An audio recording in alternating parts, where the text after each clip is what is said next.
Okay, everybody, welcome to today's webinar with the Sport Coaching Leadership Program at Drexel University. We welcome Mehdi Rhazali from Drexel's tennis program, the director of tennis. And today he's going to be talking to us about his journey into coaching, some insights into a coaching career. But before we get started, I just want to just give you guys a little preview into what's in store for future webinars. Next week, we have Ken Masek, who has recently completed his doctoral dissertation on overcoming coaches' stress and avoiding burnout. And the week following that is one of our doctoral students, Caleb Mezzi, is going to be talking about a holistic approach to today's baseball player, and specifically looking at career transition. And that is as good of a theme as any to welcome Mehdi to the webinar today. Mehdi's journey from Morocco to Philadelphia is going to be the starting point at the very least for our conversation today, and then Mehdi is going to tell us a little bit about how what his approach has been from being in the Drexel program and now as the director, and also some of the inside scoop into college coaching. I know many of you are very curious about coaching at the collegiate level. Some of you are still playing, and some of you are very curious about Mehdi's transition and the opportunities and challenges that the coaching presents, and also how to go about it. So Mehdi, welcome. And why don't you just get started with telling us how did you end up at Drexel? How did you end up in Philadelphia as the director of the tennis program? Cameron, thank you for having me. This is a huge honor for me to be part of this webinar. Yeah, I mean, back to that question. I basically was lucky enough. I grew up about 10-20 meters from a tennis club. My dad worked for a phone company where he was a construction manager for all of their sites. And in Morocco, the way they have it is when you have a phone company, usually they will own certain clubs, certain areas to build homes, and they will make it their kind of like place where to practice and do whatever they need. It's accessible only to the members of whatever company that might be. And yeah, so I was lucky enough. We had a house right next to a tennis club. I grew up watching my two brothers. They are way older than me, so that's another story. My oldest brother is older than me by 13 years. My second oldest is 11 years. And then my sister, 8 years apart between us. So I grew up watching them play tennis. I grew up watching my sister was a national swimmer, top 3 in her swim stroke. And so I was lucky enough to have that kind of access. I did not really enjoy playing tennis. At that early age, I liked soccer a lot more. That's what I wanted to do more. And Cameron, can you see me? Can you hear me, guys? Yep. Yeah. Okay. Yep. Yeah. So I enjoyed soccer a lot more. It's very popular in Morocco. It's easy to access. Even though the tennis club was right there, I wasn't drawn to tennis much, but I remember a tournament where my brother played a national tournament that was hosted at my club. And I really liked the feeling he had after he won the tournament and what it meant to everyone around him and the community and my parents. And at that point, it was a turning point for me because I was talented. I played, at a top 10 in Morocco, but I was never specialized in tennis. And then at that point, I really turned the page and I wanted to do more in tennis, and I wanted to be like the top guy in at least in our region. So I started playing more competitively, focused more on the tennis part. At some point, my brother told us he wants to go to the United States and pursue a college degree, and he does not want to give up tennis. And part of that was my parents really pushed for the education, even though he was number 2 in Morocco, and he was called for the national team, and he was called to get scholarships to pursue a professional career. And And to satisfy my parents, he said, you know what, I can't give up tennis. I can't give up college. I can't give up education. So we have to do both. And then the United States is the only country that actually offer this opportunity for all internationals, which everyone is grateful for. And long story short, I loved the summers when he came back. You know, like for me, he brought me back so many like gears, tennis clothes, new rackets.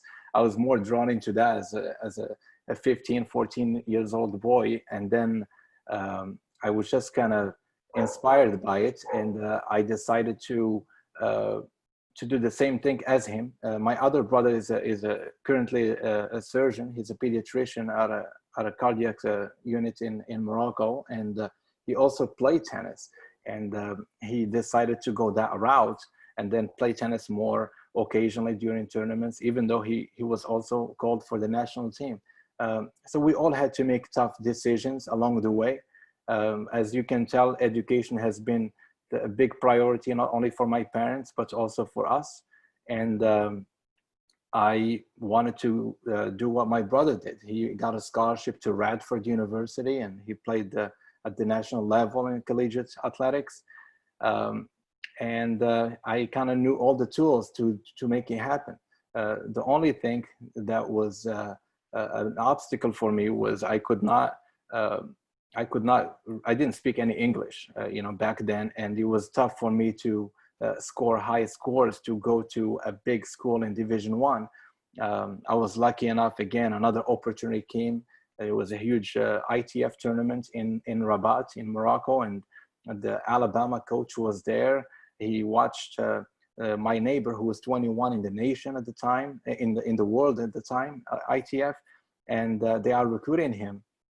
And I beat him at a practice match, and that was a huge turning point, because the coach at that point, he turned around. He said, "Look, I need to bring him to my school because he has the results and he has everything on paper. You have a lot of talent. I can't risk this on you, but I'm going to connect you to a lot of coaches." And he did, and that kind of helped me get my foot in the door into talking to a lot of coaches. My first NLI was University of Alabama at Birmingham, like a neighbor school. And my other one was Wake Forest, actually. And then I could not make neither because I did not score the SAT to be able to play, to be a qualifier for Division I. So I ended up going to the US for thinking I'm going to do 6 months at a community college, and then I'm going to transfer to the big schools. And I get to the US, and I end up going to a community college for 1 week. And Mercy College, which was a Division II program, that called me, and they said, "Well, we know your brother. We want to bring you on board with our team in January." And it was November already.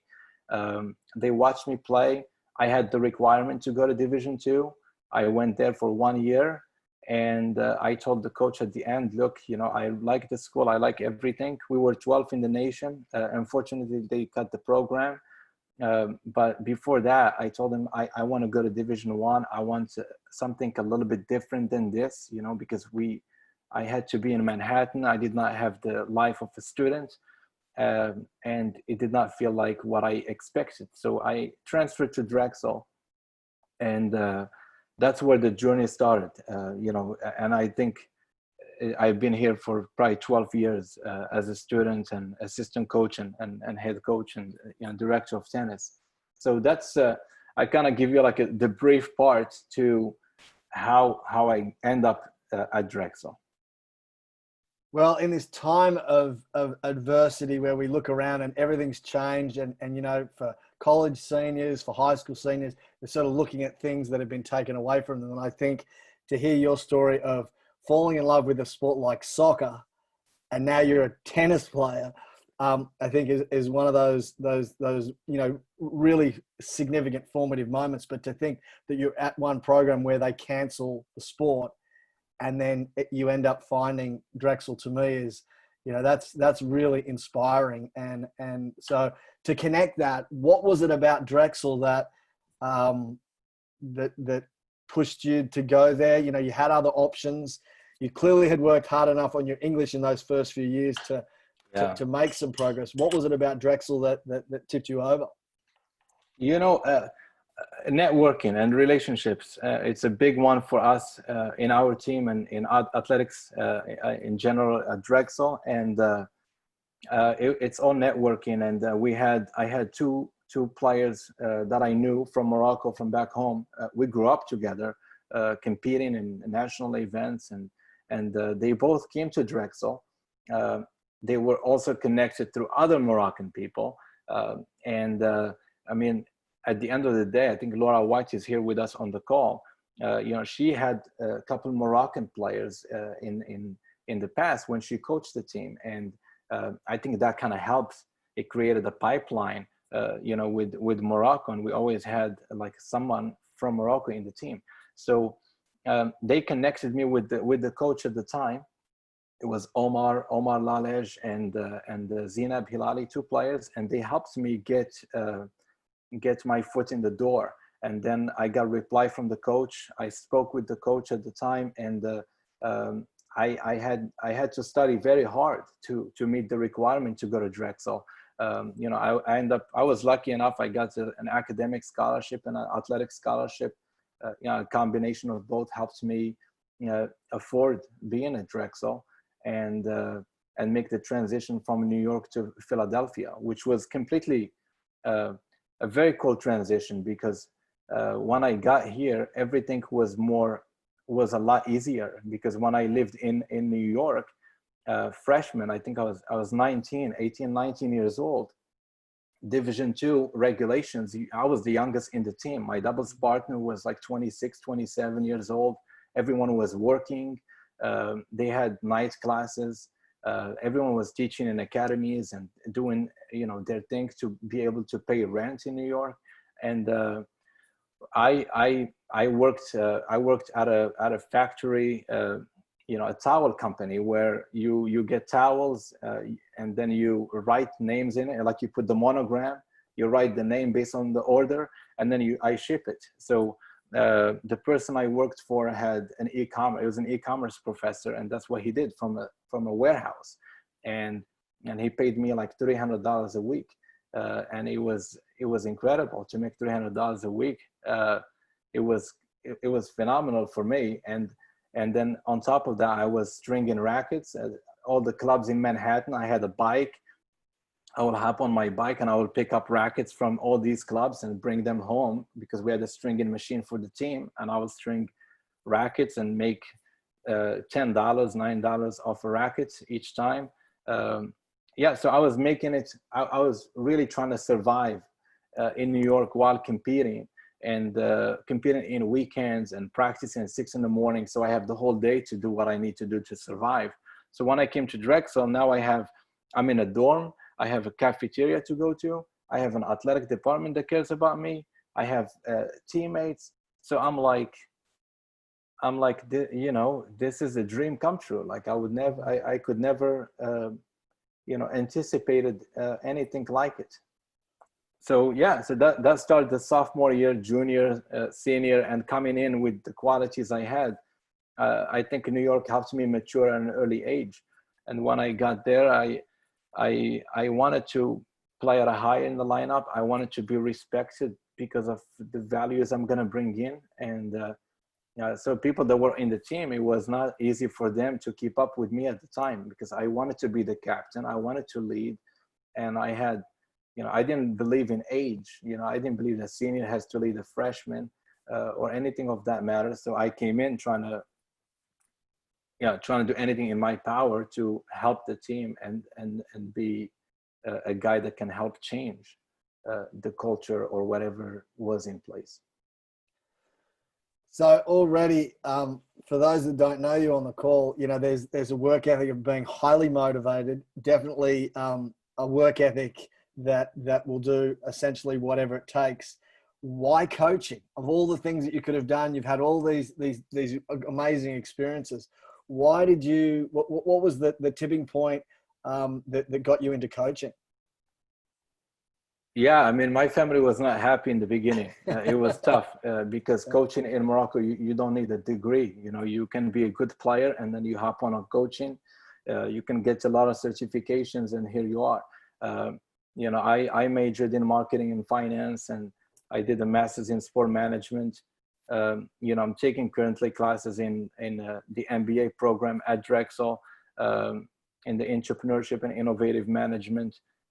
I think education is power. I don't think it's only way to become a certain profession. You know, you could, you know, I would like, now I was talking with our AD a few weeks ago. I told him I really want to do something with psychology. Like, is it too late? Like, do I need a master's in this thing? Because, you know, I think credentials are important. And that's one of the reasons I'm always in for the education part.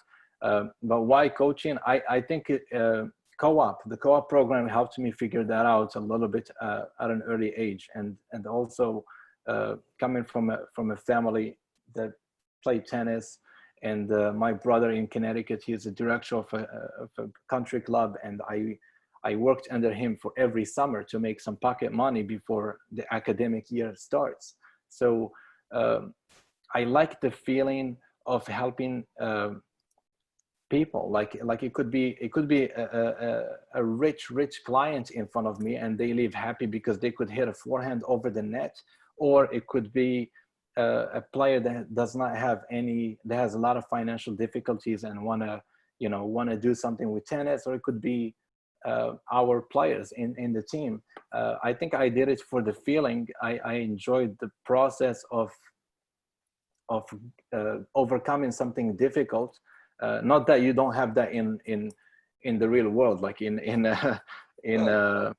other areas. I mean, like, again, my first offer was Royal Bank of Canada at the time, and that was right out of college, because I used to teach the head of the leverage finance in New York, and he told me, well, if you want to go this route, we can help you. And my response to him 2 weeks later, I got into the master's in sport management at Drexel, and I'm going to be a GA. So some people thought that was foolish, and because, you know, I'm going to start at an entry job level, live in New York, maybe live in his house for free, because they always extended the invite for me to be a guest when I was teaching there in the summers. So the answer is, I liked it. You know, I loved the fact that I'm doing something for like a feeling that the player will get, and I will get it as well. And again, I can't speak too much about it because it's other areas I did not experience. You know, I could tell you maybe it's a mistake. Maybe I could do that in investment banking. You know, I could do that in marketing. But I think this is what I tried, and I think you know, so far it's been a good journey. So I don't have any doubts about it. Yeah, the transition into coaching is not necessarily a conscious one for a lot of people. It's sort of, before you know it, you're like, oh, I'm a coach now. Do you was there anybody in particular? You mentioned a couple of people already who sort of influenced you and identified your talent. And I know my contact with the athletic department, in particular, Laura White, has, you know, there are people that we come in contact with that touch us and inspire us, and they see something probably in us that we don't even know. Was there anyone that you either seeked counsel from, or did you did it just happen, you becoming a coach? You know, the people that helps me the most are, you know, two of them are here on the call, you know, Eric Zilmer and Laura White. Yeah.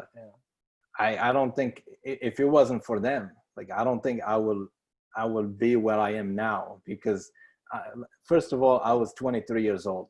So I had no belief that I will have a chance at getting the head coaching position. So Amy Giddings, I think she was a professor at the sport management program. We just finished working on like a master's, like a thesis. And she was talking to me about, and I told her that this position my open, and I really want it because I was a GA for 1 year, and that year I was the interim head coach, and I learned so much that year, like learning by doing, and that's co-op, and that's Drexel. Yeah. So she told me, look, you need to stick out, you need to put something that no one has done. So I put together a proposal of, I think, 20 pages. It has a vision of Drexel tennis, in my opinion, for like 10 years. What can we do to make this program better? And at the same time, I'm only using what I know from the department. Like, I don't know behind the scenes if tennis is a big deal or not, or you know, is the budget is going to be an issue or not. So I was just kind of talking from, you know, all honesty. Here's what I think the program can go. Laura White, Eric Zimmer believed in me, and you know, I remember they both told me, look, we can't just hand you this job. You're going to have to compete. Because, you know, there's too many people that are very good at it, and they have done it before. And here I am, 23 years old. I'm going to try to convince two people that has done this for many, many years that I'm going to, you know, I could change this. And yeah, so they believed in me. They have been helping me since day one. You know, John White, another person here on the call, our squash coach at Drexel, former #1 in the world. So I think it's the group that you put around you, and you keep, you know, checking everything that you're doing, you know, making sure that it was not done before. So you're not wasting your time, and at the same time, you know, get feedback. Are we too soon to do it? Is it too late? I think that's a big one, because you have to surround yourself with good mentors, and I am lucky enough that they both play tennis. So like, how small is that? How small is this world? Incredible. Well, I guess, you know, you certainly speak to surrounding yourself with good people, and they clearly saw, you know, the obvious qualities in you, but also there's a very clear ability that you have to listen to that advice. You know, you can surround yourself with good people if you don't listen to them. So as you came into the coaching ranks, what did you learn as being an assistant coach that sort of kept you in it, and not thinking, hey, I should go back to that guy in New York and take up the banking job? Yeah. I think listening is a tough one. You know, as a young coach, you know, we all come out like, you know, it all, kind of, you know, it's like, I know this, I know that, this is what it's going to be like. And when you're a decent player on court, that's even more, you know, it gets you to have more pride. So I learned from my players, to be honest. You know, the message I want to give to them, I had to be that message before they take it. So I had to make some changes about me in general, and I had to kind of tweak my message. How am I going to talk to the players? How am I going to be a good team player in the athletic department, where you have so many areas to connect? You have operations, you have the media, you have sports medicine, you have the business side, fundraising. I mean, you name it.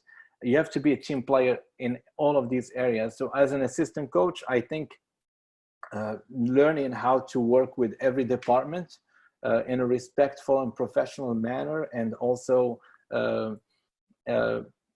I think that just helps me be more of a team player and see things from a different perspective than only my perspective. I think that helps me grow so much. And I think that also helps me. Also, teaching tennis at a recreational level helped me.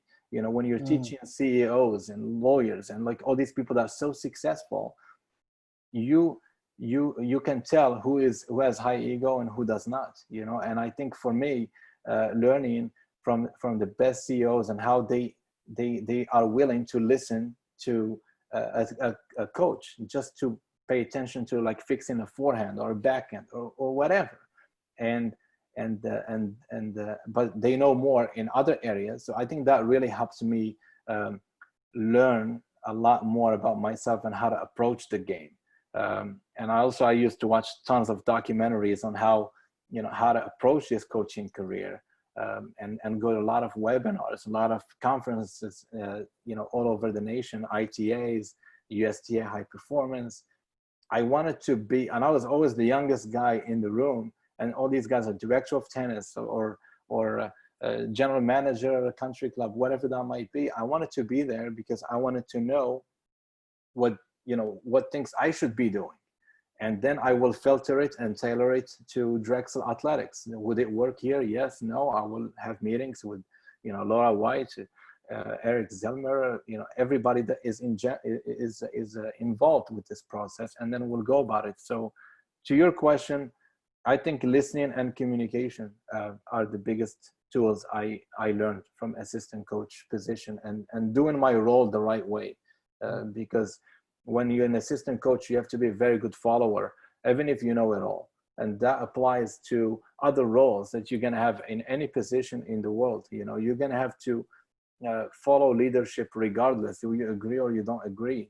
And if you don't agree and it's frustrating to you, maybe you're not in the right place. Maybe it's not the right fit.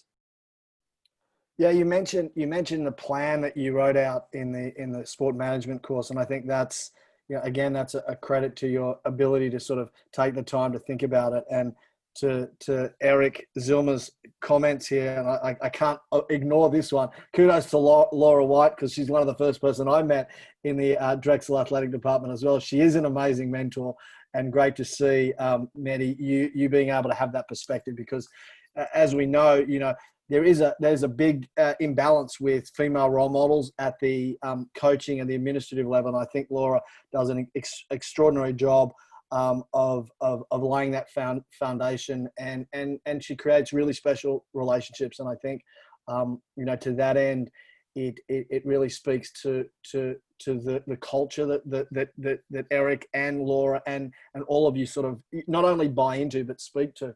Can you speak, Mehdi, to one moment or one thing that sort of changed the direction of the way you approach coaching? Maybe it was a setback, maybe it was a victory, but was there one sort of pivotal moment that along the way you look back on and go, if that hadn't happened, I wouldn't be here right now? Nice, easy one for you. I don't want this to just. I wouldn't. I mean, as far as setbacks, I think I will talk more about losses. There were close wins, or like a close, like William and Mary loss at the quarterfinals of the conference. We've never beaten William and Mary, and here we are, 3-1 up against a team that is nationally ranked, huge Hall of Fame, huge history, and here we are, we have it, and we could not close. So anytime we lose a match like that, it's devastating. It's difficult for me, and of course for the players. And I think those are like the setbacks that make me think I did something wrong during the season. Maybe I didn't push hard enough, or maybe we did not practice crucial moments where we are close to winning and staying focused. So anytime we lose, and we tried everything in our power, like as a team, and they did everything they can, I think it's my fault. And I go back and try to go back 2 weeks prior. What day was not exactly how it needed to be done, and why it didn't go that way. So I kind of like, those are the setbacks I would say we have. Maybe a JMU loss one time, but that helps us win the next match and get us to the semifinal in our conference for the first time. Those are like the type of setbacks I have. As far as the challenges when it comes to like I'm out, I would say every time I have a goal, and that's the good thing about our department. Anytime we have a goal, and I personally think Drexel could get to maybe realistically speaking, like 70 in the nation, and stay there for a little while and be present in maybe in top 50 at some point. Some people could see it as maybe like it could happen 10 years from now. Like for me, I could see it, no, we could do it in 10, we could do it in 3 years. And I believe it, and I try to really push to make that happen. And I will discuss it with the department and see and explain to them the route that we should go to in order to do it. And every time they have been very, I think that the trust is huge. So I think they've trusted me enough to make suggestions I've offered. And I think they knew about the suggestions I had to offer many years ago, but it was not the right time. and I had to sit back and actually keep doing what I'm doing. An example to that is, when I came in, we did not have enough scholarships to compete at a high level in the CAA. I could not go right away and ask for scholarships. That's not how it's done. So we had to work hard. We had to, get more results, get really well known in Philadelphia, maybe in a region, and then, yeah, let's do it now. And that discussion was tough, but then I was getting enough support, and then we got a little bit more scholarship. And then second time was more about recruiting started to get more difficult. When you say I'm head coach for men and women's tennis, it's a challenge, because top recruits, they see it as a setback. Well, this guy cannot focus on me because he has 18 more people to focus on. So and the student athlete experience had to get a little bit better, and those are, again, proposals. I'm a big fan of proposals and logic. If I'm going to go to Laura White's office, I'm going to go prepared. I'm not going to waste her time talking for 2 hours about nothing. So I went in and I told her, look, I think it's time to split up the programs. We're going to work together. We always work together, men and women together in sports. We're going to travel together. In spring break, we're going to do so many events together to keep the culture that's going to stand out from a lot of programs, because our teams are going to work together. But we're going to have two different head coaches, because that's what college tennis is looking at. That's the model. That's the successful model that's working. And the beautiful thing there is, that's a big challenge, right? But then the beautiful thing, we worked it out. We sat down, we figured it out. And here we have on the call head coach Anne-Marie. She coaches the women's team, and she does everything, day-to-day related. And back to you about women in leadership in college athletics. I think it's good to bring it back. And that's why, we have a female head women's coach. And I'm hoping that that's what the tennis or any industry is going to do in the future. Bring more women back in sport.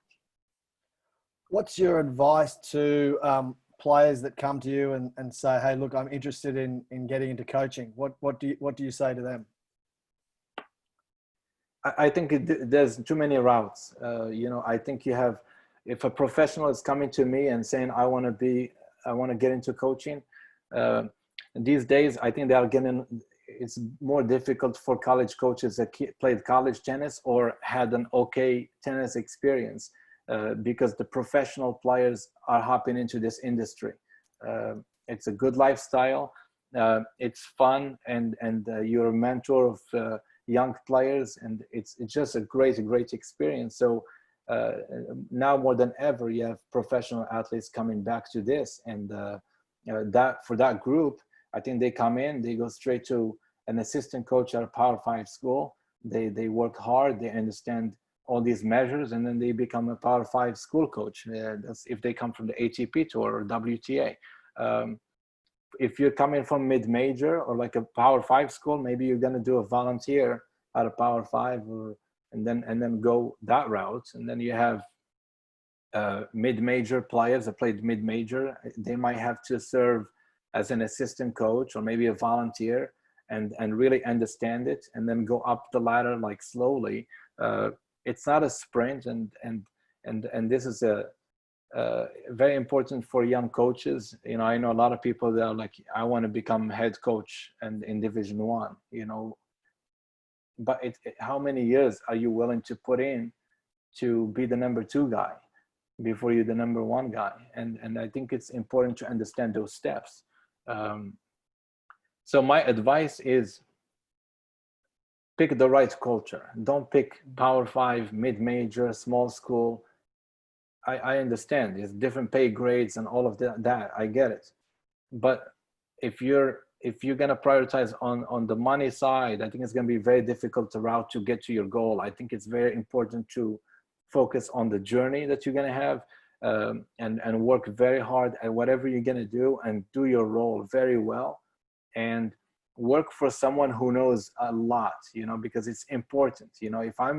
If I'm not a head coach and I'm an assistant coach, I want to be an assistant coach under someone that's a legend.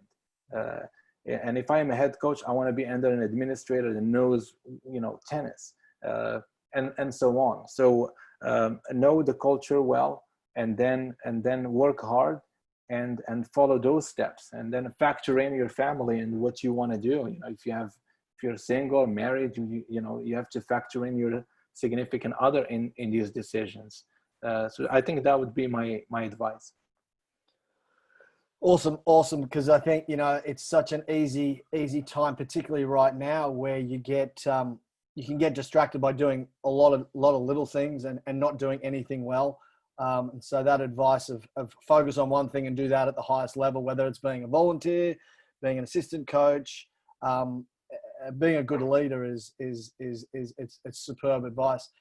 In that respect, you have a young one at home, so this is not a trick question, but as a coach and as a director of the program, what keeps you up at night rather than your youngster wanting more food or not being able to sleep? Well, I mean, during this time or in general? In general. Yeah, in general, making sure that the athletes are really they believe in the program as much as me. I think that's the biggest one, because I think it hurts a lot when you are the leader who believed the most in the program and your players believe it, but not as much. And I think being an alumni and playing at Drexel, I think that's a challenge regardless for me. And because it's a little emotional for me. I go to things emotionally, and I try to protect the program as much as I can. And I think that's one thing kind of keep me up at night with, making sure my athletes really are in line with what we're trying to accomplish as a program. And I went to this webinar or a conference long ago, and they were talking about the Jenga, the game, where you have to plug in things. So back to your question, what keeps me up at night is if one of the Jenga is not in the right place, and mentally or tennis wise, or maybe emotionally they don't feel good about themselves. I like to make sure that they understand where we're trying to go and why, and all these tough decisions, because I care for their well-being. I want to make sure that they get what I'm coming from when it comes to tough decisions and all that. Yeah, the mental part of tennis for me is, my rowing background is one where you just get in the boat and, pretty much follow the directions. You don't have to think too much. It's not a complicated game. No one's hitting a ball at your head at, 100 miles an hour. So from a mental perspective, how do you approach that in terms of being a director, working with your coaching staff, and also, younger athletes? What's your secret in terms of developing the mental side of the game? That's a really tough question. I seek too many webinars, too many things to just hear what these top coaches that experienced it in many levels do. And the answer to me for you, that I believe in is the journey. I think this generation want result to happen overnight. And if it doesn't happen, it becomes a lot of frustration, a lot of kind of almost quitting. And in tennis, unfortunately, is the sport that has the highest amount of people that quit the sport at a very young age. Because, if I'm a parent taking my kid to a tournament, if they lose, it's a very difficult thing to deal with as a family. And to that, at a young age, you don't understand the process, and it's going to be a journey, and it's going to take so long and so many hours to get to where you are. And when the kids get to the college level, the next piece is you have to make your bad days okay. If you really work hard on your bad days and you do it over and over, you have a really solid foundation. And now you've just separated yourself from 1,000 players, and now you're maybe that top 200 that understood that concept. It's very easy concept to explain, but it takes a lot of hard work, a lot of discipline, like a lot of knowledge, a lot of maturity. And like now looking back at this, I think parenting and experience has a lot to do with it, you know. And that's one of the reasons I was talking with our athletic director. I'm like, I think I need to do something in psychology, because I feel like I'm up to something, but I'm not sure, you know. It's just logic, using logic and experience. But I do think the mental part of the game is the toughest one in tennis, especially when you don't have enough weapons as a player, and you have to do a lot of physical, like the physical game. And if you notice this, the physical players are the toughest players, because they figured out that they can do something, but they have focused more on one. So I just think enjoy the bad days, because that one thing you really can help the mental part, and write things, like write journals. And you know, here on the call we have I just saw her, Lena Costal. She is I think she's 600 in the world in WTA. Never had the chance to work with her, because I'm here at Drexel. She is from Morocco, and she played at UPenn. She was #1 at UPenn. Lucky enough, I've been in her mentor group for 5-6 years. And, you know, we just chatted a couple of weeks ago exactly about this topic, the mental part and getting to know yourself. So yeah, I think that's one thing that she just figured out after 2-3 years in the professional tour. She wants to get to know her body more. She wants to know how to make the bad days work, and how to understand this is going to be a lot of days, and not like a quick sprint and a quick turnaround. Yeah, that concept of it's not a sprint, it's a marathon. And what I love, I heard you say a couple of times in different ways, of make the bad day okay. It's not make the bad day the end of the world. And you know, my tennis knowledge is clearly not as vast as yours, but I remember reading Agassi's book, you know, and there were many tough days where not even any normal person, most people would say, okay, that's it. It's time to throw in the towel. And I know many people that I talk to, whether they're directors of programs, coaches, or athletes, right now, our sports have been taken away from us in one way, shape, or form. And so that's why I think these conversations are so important, just to bring us a little bit of that taste of why we do it. But you mentioned you want to help people, and that definitely comes across in everything that you talk about. Is there one thing that inspires you on those really tough days, or those days where you just want to roll over and turn the alarm off and go back to sleep? Is there one thing that sort of lifts you out of bed to keep you going? Yeah, I'm not sure you know this, but I'm married to a nurse. So, you know, when we come home, and she talks about, she works at Penn at the ICU unit, and heart and vascular unit, critical care. People are dying. They are using machines to live for maybe like an additional week, just so that the family members can see them, or they might recover. So you don't know. One thing I learned from her was, she comes back, and here I am, mad because maybe one player left, not feeling great about their returns, and we have a match tomorrow, and I don't trust this guy or girl making returns tomorrow, and we have to make a quick fix maybe in the morning, and just quick chats, maybe it's just mental.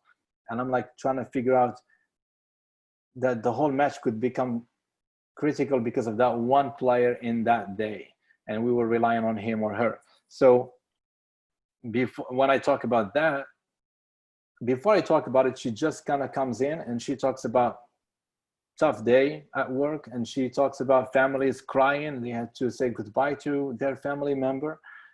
She talks about the difficulty of a 12-hour shift, trying to figure these kind of things out on a you know, I don't know, I can't relate to that, to her field much.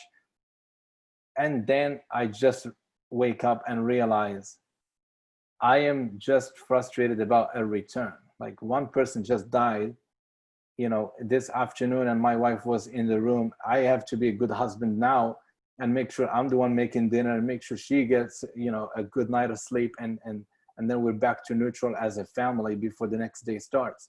So I think those are the things that inspire me. I think, and then the next day, I look at my problem as like a joke, and I think this pandemic is the same relationship to my example here for you. It's just at a much bigger scale. And I hope everyone wakes up from it, when everything gets back to somewhat normal. I hope that we learn something, that we are playing a sport and it's fun, and whatever we need to figure out, we will figure out, but at least it's not death. There's nothing comparison to that. Yeah, no, great perspective on why we do what we do and what's important. And I think, so many of us, tomorrow is a new day, and pressing reset, that button, doesn't matter if it's a day or a week or a year or the last time you did it, to be able to literally press reset. Or sometimes I think for many of us right now, because we're stuck behind a computer or on Zoom all day or getting zoomed out, that you can actually turn the computer off. You can turn your phone off and go and just be with people. And that's probably one of the best things that I keep hearing, that people are sort of being forced. I think someone said it, Mother Nature has sent us to our rooms to figure out what we need to, how we need to right this ship. And so I think that idea of reset is a very valuable one. I know if I asked you this question, Mehdi, about 6 weeks ago, it might have been a different answer, but looking forward to the next season, have you got a one word goal or one thing in mind that you hope that either you can achieve or the program can achieve, or something that you're focused on? Yeah, I keep thinking about it a lot. I think the timing of it hopefully could work as well. I think people coming back from this at some point will be an exciting time.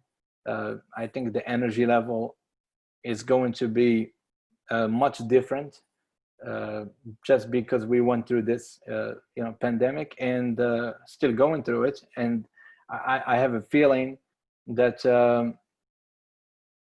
our department actually did a good job with this. We are bringing our seniors back, and that's a huge, a lot of effort, and that can tell you even more, why, Drexel Athletics is a team player, because, we're thinking, for making sure they have the best experience. We say it, we talk about it, but if you don't show it in an action, it doesn't mean anything. And I think we showed it in actions, and bringing the seniors back is going to make our team much stronger, much deeper, much more experienced than ever. And our recruiting class, I think, we're bringing in some program changers that will help us out. So how wonderful to have program changes coming in, and then you have seniors back. So now you just have a really solid group that has a lot of experience. And I think the goal is to do what I told you earlier, making sure that this is a journey, and I want them to understand that concept. That's my goal, because the second they get that, everything changes. Really, everything changes. And I think we have the right team to do it, but understanding the concept of working hard every day. And we have this non-negotiable that the players always kind of go back to, attitude and effort and respect, punctual, and being engaged. It's 5 non-negotiable that we have about our team. And I think when we do it on a daily basis and not just talk about it, and the whole team, the whole roster does it, not for 2 days, 3 days. I'm talking about 6 months, and that's when things start to happen. So as a coach, my focus will be having the strongest team ever, because in my opinion, we are always playing catch up. So we're trying to really, that's the concept I have. We're always going to be better and better and better, and try to work hard on these non-negotiables, and making sure that the team understand the concept of being mentally tough. And then the rest is enjoy the moment, and then, be on the court and compete, because, when you do that, of course, the end goal is to win the CAA. Yes. But I don't talk about it too much. I don't like to say it too much. The team knows that's my goal, and that's their goal. And yeah, just we try to not get distracted by it, and we get focused more on this process that we have in place. Awesome stuff, Mehdi. I've only got a couple more questions left. I've fired them at you left, right, and center. And if anyone else has questions, drop them in the chat there. And if we haven't got to them now, we'll certainly get to them after the fact. But if you, Mehdi, now as the coach that you are, everything you know in the sport of tennis and coaching and life, if you were coaching yourself, what would you? What's the one thing you would say to yourself at the prime of your career? What would you have said? Yeah, that's a tough question. I'm gonna do my best to answer the short version of it. You know, I mean, growing up, I was always the number 2 guy. It was very difficult for me. You know, I grew up, my neighbors were number 21 in the world and 48 in the world. And I was like 3 in the nation, in a small country in North Africa. So it's very difficult to get any kind of recognition and attention. My brothers were number 1 in his age group. My sister was like the best swimmer, backstroke. It's very difficult for me to focus on, you know, what am I gonna do? And I think the advice I have for myself growing up, I would say probably mature quicker on court. You know, I think I was a mature kid. I was always, like, I think, a good kid, but I would say maybe understand the game more. Maybe ask my brothers questions about like tactics and things like that. I would just say improve my tennis IQ as a junior player. And then in college, I would say improve the mental part of my game. I think those 2 kind of sticked out the most. And I guess those are the main concepts and 2 values that you need as a player to compete at a high level. So I could not do it as a junior or as a player. I mean, I played number 1 in college at Drexel. I played top 5 in Morocco, like presence in all age groups. But to our family, that was never good enough. So again, I try to give my players the things I couldn't get or I could not do. And I really do my best to make sure that they understand that. Because I want them to reach something that, you know, I dreamt of, but I didn't reach as an individual. Love it. Love it. Great stuff. Mehdi, on your book stand, what's the book that you're either reading at the moment or the one that you turn to in times of trouble? Relentless. Relentless. And a lot of people here probably will laugh at that because I talk about it too much. Yep. It's Relentless by Tim Grover. He was the trainer of Michael Jordan, and they actually showed him doing a quick brief interview during The Last Dance in I think the episode 3 or 4, and he talks about 3 concepts, you know, a cooler and a closer and a cleaner. And just to be brief, you know, the cooler is someone that you give them to do something and they do just that. They don't go above or beyond. They do just what you told them to do. And you have the closer. It's someone that does what you want them to do, and they will go out of their way a little bit to get it done. Maybe if you ask them, get it done by tomorrow, they will still get it done. It's not great, you know, but at least they got it done on time and they manage. And then you have the last group, which are the cleaners. And the cleaner is someone that you could ask to do anything for you. You can throw any variable you want. It will get done, no problem. And I think companies need all 3 to function, because if you only hire cleaners, it will be too many chefs in the kitchen. But I try to go back to that book, and I try to see, you know, anything, all the core values of a cleaner. And again, it can be a janitor, you know, and that does things, you know, gets there on time, works hard, cleans everything, makes, you know, that's a cleaner as well. It could be a CEO of a bank or whatever, and it could be also a cleaner. So what puts these people together in the room is their characteristics, their values, and And that's a book I always go back to. There are too many great chapters about it, and I don't want to spoil it. You guys should check it out. Relentless by Tim Grover. He should give me commission because I just sold his book here. Yeah, I just put it up in the chat so that probably people, if you're a little trigger happy, you could buy it before you even know it if you're an Amazon customer. So, hey, Mehdi, awesome. Always great to chat to you. Always learn something new. And I really appreciate your time, and everybody on the line.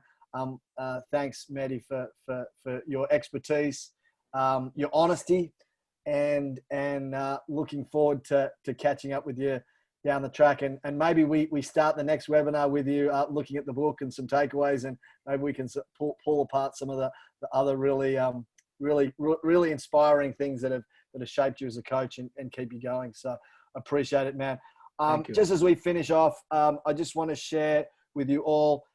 We'd love you to check out some of the other webinars we have up on the Sport Coaching Leadership website. Madeline Barlow spoke to everybody last week on staying strong in these challenging times. Karen Freeman the week before, who's one of the former dietitians with the San Diego Chargers, spoke to us about refueling. A very good friend of mine, Tim McLaren, spoke back earlier in the month, who's a 6-time Olympic medal winning coach and athlete with the sport of rowing from Australia. And my buddy John Crawley spoke about athlete development. There's some of the webinars that we have archived on the website. We'll send you an evaluation. Love to hear your thoughts, particularly on today, but also anything you'd like to hear from us in the future. So once again, thank you, Mehdi. Thank you, everyone, for joining us. And if you've got any questions, please feel free to reach out to myself or David Appleton, our program manager at the Sport Coaching Leadership Program. So again, thanks, everybody, and we'll catch up with you next time. Thank you, Cameron. Appreciate it.